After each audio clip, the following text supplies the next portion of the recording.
Hello Internet, ladies and gentlemen, put away those tissues and that crushing disappointment from the past few weeks. It's time to rank something. The pre-merge has come and gone, and what a wild and strange trip it's been. It feels like just yesterday we were being dumped off on the beaches of Fiji with nary a marooning or a Jeff Probst in sight, and yet, after all the calamity and blindsides and Boston Raw building a 5-story mansion in the bush, we're here and ready for the merge. But first, let's rank the pre-merge. Well, 25% of them anyway. What I believe are the top 5 best and worst pre-merge portions in Survivor. Number 5, worst. The 5th worst pre-merge may be a divisive take, but I'm not a big fan of Survivor Vanuatu's pre-merge. Almost like an indie cult classic at this point in Survivor's history. I'm sorry, you guys. If you're a fan of Vanuatu, I hear ya.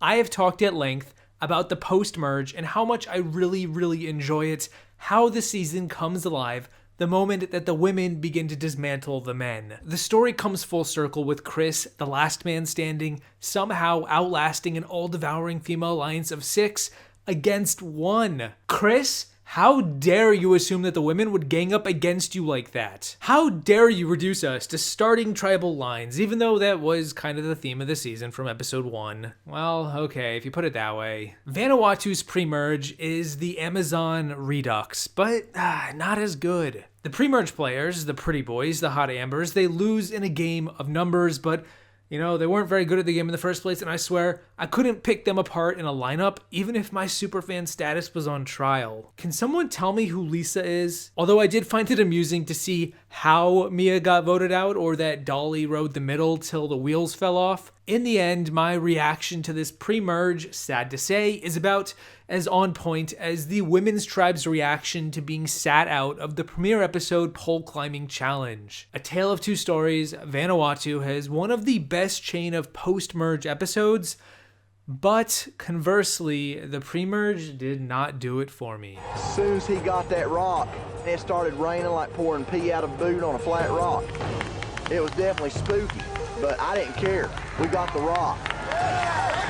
Number 5, best. Divorcing my personal feelings from what I believe is actually pretty good, perhaps the toughest pill for me to swallow when it comes to Survivor is accepting the pre-merge boot order for Survivor Game Changers. You're telling me that we have a cast of Tony, Sandra, Malcolm, even JT comes back. Oh, and they all go pre-merge. Well, it better be a pretty insane pre-merge, right? Yeah. It is. The saving grace of this season, perhaps of every All-Star season, the pre-merge of Game Changers is on fire for weeks and weeks. The Sierra and Tony boots are ridiculous. I mean, it's a pre episode. They're always ridiculous. Tony's spy bunker, Sandra versus Tony. We also get Ozzy and Sari reuniting since Micronesia. The only less than stellar episode I'd say is the Kayla boot, but then we have one of the craziest tribals of all time with the double tribal where JT just begins to unravel, putting way too much trust in Brad Culpepper. It was heartbreaking to watch Malcolm go. I hear you fangirls out there, but I have to accept that it's not the players' fault for the twist. They did everything in their power to make this a spectacle and a half, and it was kind of JT's doing that caused one of my faves to get a swift boot. I mean, it was either Malcolm or Sandra at that point. A nightmare scenario in a game of Would You Rather. Sugargate and the coffee, JT finds an idol, the goats, damn. That swap tribe was stacked. For many of us out there, this pre-merge was a series of big fat losses, but the All-Stars went down swinging on their way out. If that's gonna happen, I couldn't ask for anything more. Michaela sipping her tea, the gifts are out of control. Also, as ugly as the Varner-Zeke incident was, I think it's actually one of the most powerful moments in all of Survivor, and I view it in a much more positive light, and I don't necessarily hold it against the season. I think it brought out way more positive contributions to the season and the show, and it heightened my emotional investment for what was already a strong series of episodes. A bad situation was turned into an inspiring one. Now, do I want that moment to happen again? Not really, no. I hope it doesn't, but in this case, it did. And I think it made me more invested in the players going into the merge. Shame about that merge though, huh? So JT was annoyed that Michaela was using 1 tablespoon of sugar for a tiny sip of coffee. So I had a sweet idea. And I said, I'm just gonna go ahead and eat the rest of the sugar. The more I try to hold something in, the worse it gets. And in this environment, it's like, yeah, hold it in, hold it in, hold it in. But I wanted to kill him. Number 4. Worst. Like the boot list for the pre-merge of Game Changers, I'm just going to keep knocking down these favorites. The number 4 worst pre-merge for me is San Juan del Sur. Holy moly. Now don't get me wrong, again, like Vanuatu, I liked, if not loved, the post-merge a lot, but the pre-merge, it bored me half to leaving a despondent rant on Facebook. The only part of this pre-merge I truly loved was the Drew Christie boot, which almost feels like a sacrilege to put his boot in a bottom 5 list, but not even the most basically badass manipulator of this game gets a pass. I like that the season bookends with the 20s. Val has like 3 idols by episode 2. John Rocker gets blindsided with an actual idol in his pocket, and then the swap just sort of stops whatever little momentum the season had with Kelly and Dale Wentworth taking an early exit. It's just not my cup of tea, and I distinctly remember at the time this season was airing how utterly indifferent I was to this portion. It's very rare that I don't care about Survivor, but when that happens, something isn't clicking. I threw the challenge today because we need to go to Tribal and get some of the snakes that are on our team off. If I don't want to win, we're not going to win. And that's what makes me the kingpin of my tribe. If I had the opportunity to throw this game, I would. And I did. Basically, I'm a badass and a manipulator of this game. Drew, the tribe has spoken. Number 4.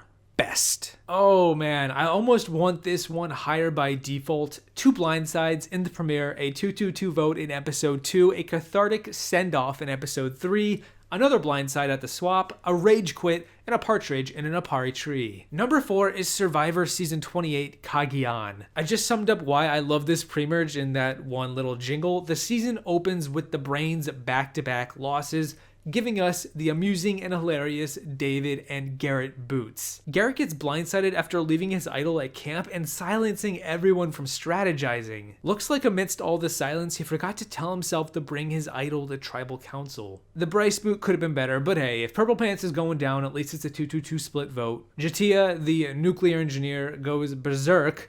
Not the best sentence to put together, and dumps out her tribe's rice. Brilliant. Absolutely brilliant strategy. Hey, you never know. Maybe Garrett's idol was left in there. And unlike in San Juan del Sur, the swap this season is amazing. The Cliff blindside, Woo's face, Tony's ingenious idea to frame Jeremiah, and then sadly, Alexis gets clipped. Sorry, Alexis, 10 seasons too early for that jury. It's a fantastic pre-merge, and we all know it, so let's keep going. I'm coming in hot. It's gonna be guns blazing. I'm going in like a crazy one, like a banshee. That's why they had people guarding you. I was like the mental patient, and then you left the mental patient alone, and I went crazy.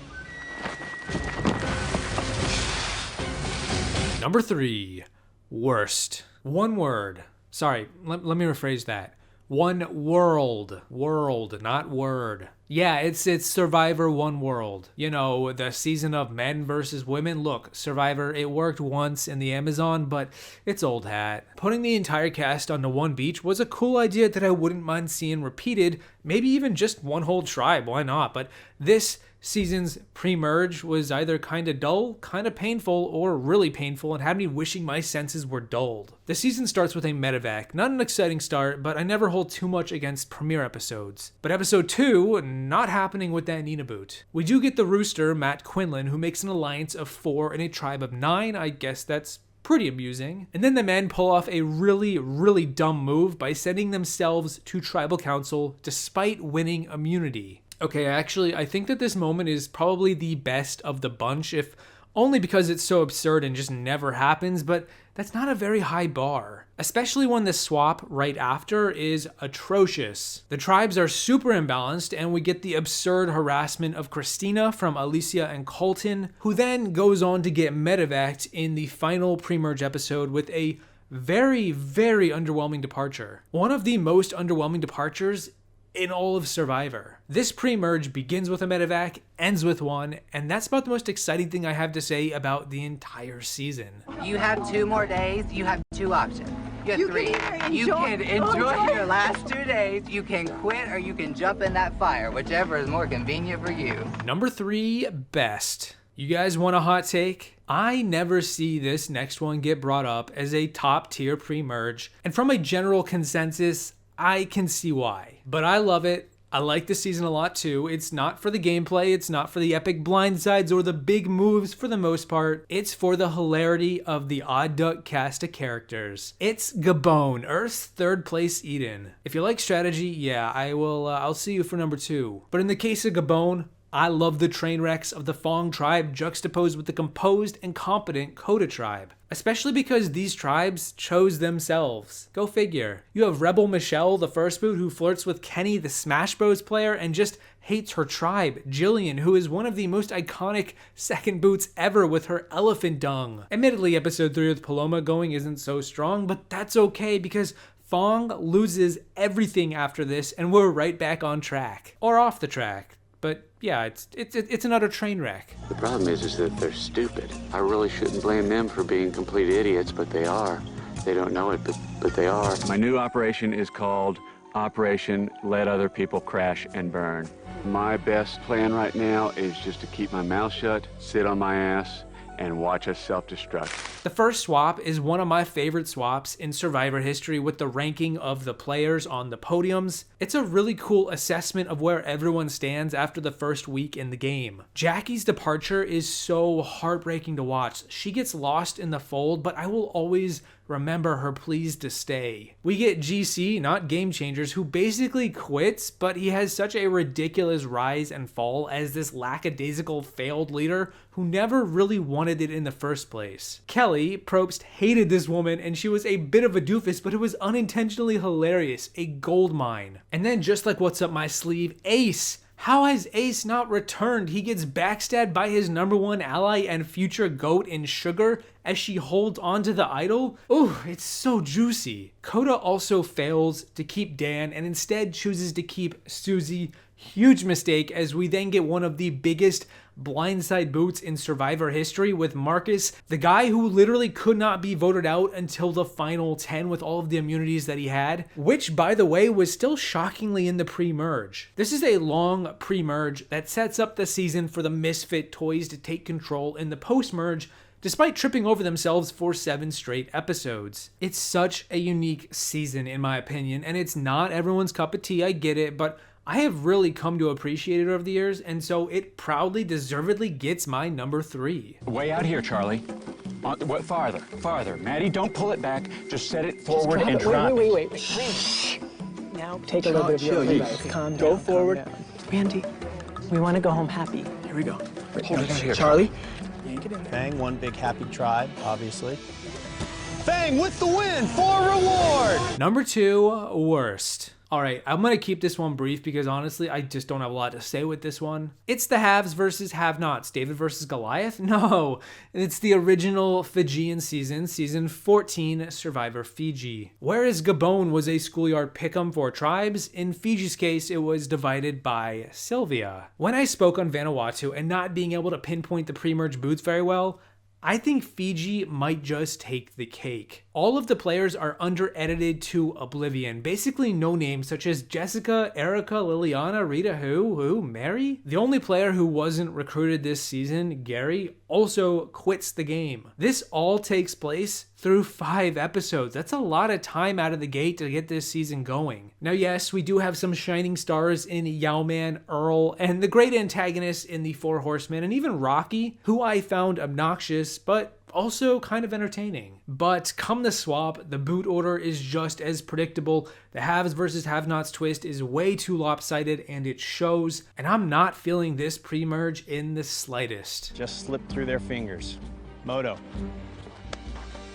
Whoa. Number 1, worst. Yes, I am skipping the 2 best, and I'm going to be saving them for last. I will explain in a minute. But the number 1 worst pre-merge in Survivor is without a doubt Survivor Season 26, Caramoan. This is a rough batch of episodes and is entirely hogged in screen time by Philip, Brandon Hance, Shamar, a lopsided fans versus favorites theme that basically renders half the cast as total nobodies from the start. Big names like Brenda or Eric, who was from the first fans versus favorites, are totally irrelevant and hidden for some reason. Like, what a story that would have been to see Eric, who went from fan to favorite, who ultimately gets medevaced in the exact same spot as his first time.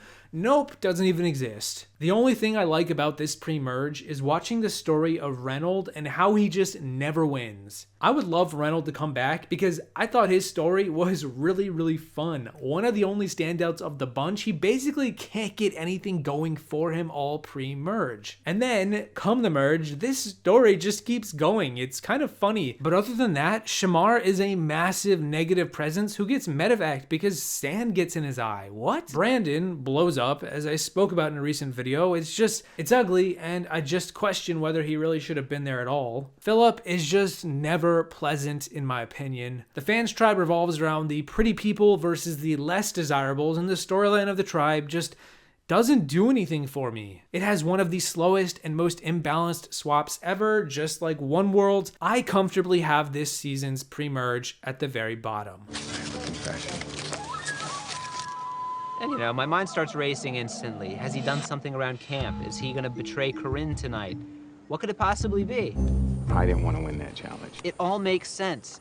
We had to throw the challenge in order to get rid of one of these fans, or else we were doomed. And that's the only reason why Philip was unable to successfully throw a grappling hook.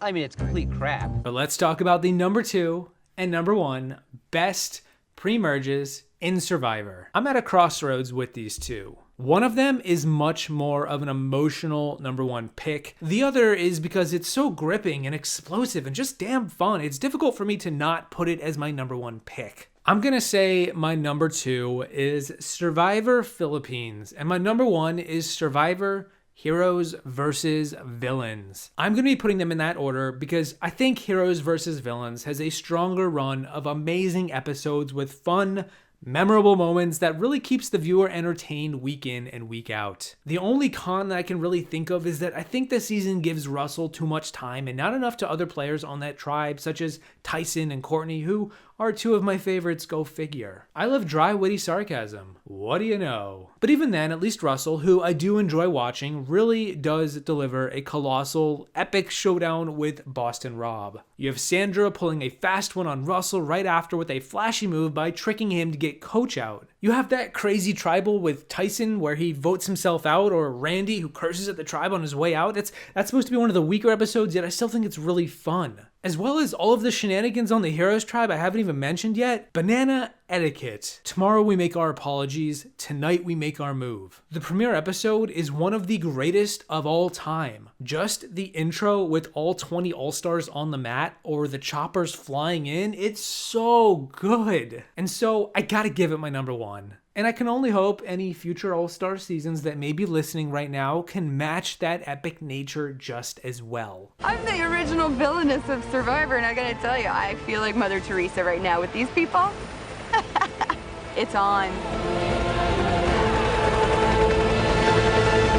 And so, Philippines is my number 2 because I am madly over the moon about the storytelling of the Matsing tribe and their early demise. It's so unique to Survivor, especially at the time when it aired, and we hadn't had a 3-tribe season since All-Stars in season 8. Some of the most unique returning players, all medevacs, a really great idea. To watch Zane pull his voodoo magic in the premiere, to watch Roxy and her faith, or Angie and her cookies, the connection between Denise and Malcolm continues to grow, and then we get one of the most beautiful episodes ever in episode 4 when Russell Swan gets voted out. I will never forget the scenes where his tribe is huddled in the shelter and it's pouring rain and they're just miserable and down from losing so much. And how Denise sits down with Russ and talks about his past. There's absolutely moments of touching beauty in the humanity in Survivor, and I think that this episode is one of the strongest cases. Also, Tandang is a tribe, a glorious train wreck. And Jeff Kent,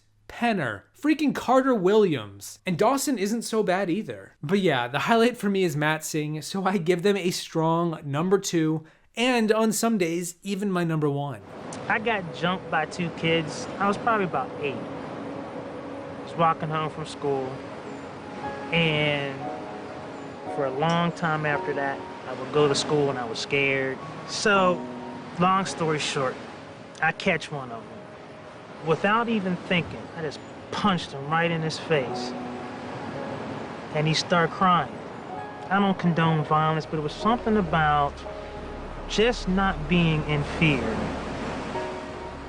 I think just from that day, it was just like, I'm not gonna cower in the face of anything. I see the fire, and I see you trying to figure out why we're in this. And that's that. That's what I believe are the top 5 best and worst pre-merges in Survivor. So of course, I gotta turn to you guys because there are a lot of ways you can slice this topic, a wide variety of answers on display. What are your top 5 favorite and least favorite pre-merges in Survivor? What is the best? What is the worst? Who knows? Maybe you'll find your soulmate. But regardless, my name is still Peridiam saying thank you for watching. I hope you enjoyed this. 2 for the price of 1. Don't forget to play your idol on Nora on the way out, and I will see you in the next one once we finally become dateable. Because guys, the merge is coming. I think I'm more worried about it. I feel like Hayden's gonna be so disappointed. No one wants to date someone who doesn't make the merge.